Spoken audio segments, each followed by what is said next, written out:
This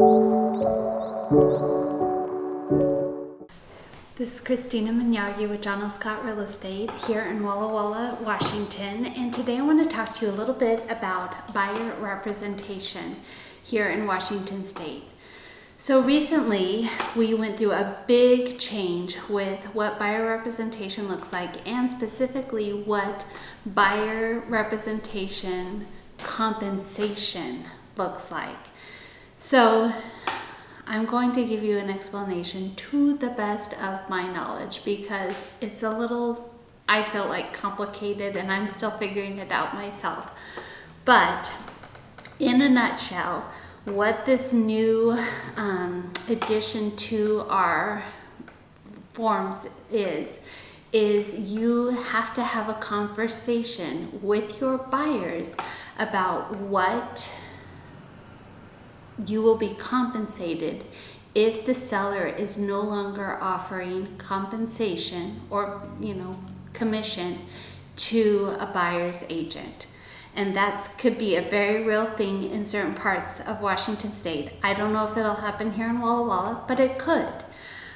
So part of what a buyer's agent does, and that's mostly what this video is going to be about, is what is my job when I represent you as a buyer's agent. So first, it's to be honest, trustworthy, and to make sure that you have representation throughout the course of not only looking for a house, but also until you close on that transaction. And so I need to make sure that you are aware of any new houses that come on the market that you may want to see. I need to make sure I show you any house that you're interested in seeing.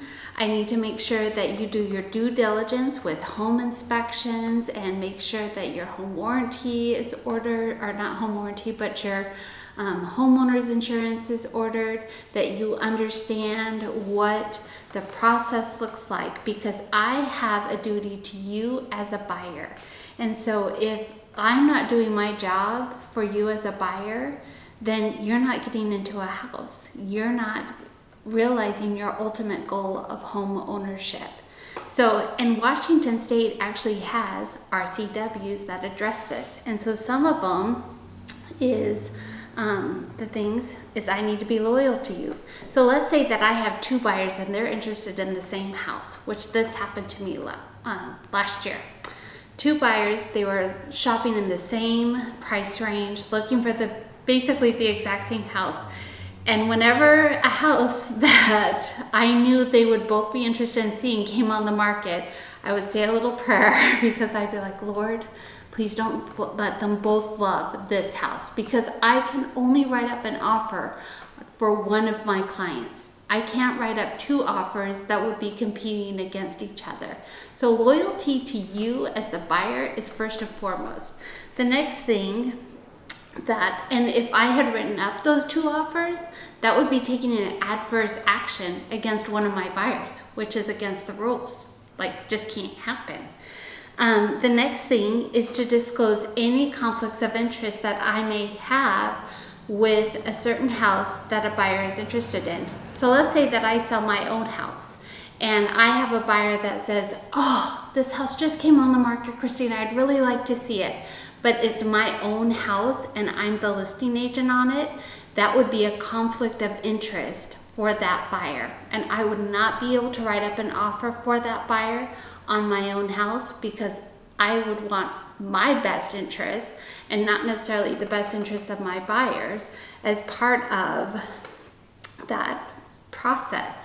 So I would refer that buyer out to another agent if they really wanted to write an offer on my property. I can't disclose any confidential information about my buyer to the seller, even with permission, and even once the transaction is closed. I can't share any confidential or personal information about that buyer to the seller that may keep them from being able to complete the purchase of the house. Your private information and anything that you tell me as your agent is kept in confidence. I am a vault. The other thing is, unless agreed to in writing, I have to make a good faith effort to help you find a house, especially if we've already signed a buyer agency agreement. So this is the next thing that I really feel like the next logical step to having buyer representation and showing your value is to make sure that a buyer signs a buyer representation agreement with you as the buyer's agent. Now, I recently had some clients that did not want to sign the buyer's agency agreement. And so they are no longer clients of mine because they did not understand the value of signing this agency agreement. They wanted me to drive all over Kingdom Come, make phone calls to houses that were not currently listed. They wanted me to do a whole bunch of work with no loyalty to me, and thus I would have no loyalty to them. They were not interested in signing any sort of representation agreement, and so now they're unrepresented. If they find a house that they love, they have no representation. They don't know how to write up a real estate contract. They don't know how to make sure that their tushies are covered if anything goes wrong. Like, the value that a buyer's agent really gives you is to make sure that you don't make any mistakes along the way, that you don't lose your earnest money, that you don't lose the house, that you don't enter into more than one contract, which people sometimes do. I don't know how, but they do. So a buyer's agent is there to protect you, make sure that you are protected through the process, and that you meet your ultimate goal of home ownership. If you have any questions about this new rules and how they're affecting buyers and sellers in Washington State, you can contact me, Christina Minyagi, with John L. Scott Real Estate, or your other favorite realtor. And don't forget to hit the subscribe button for more information on real estate, Walla Walla, and everything else that I love. Have a great day.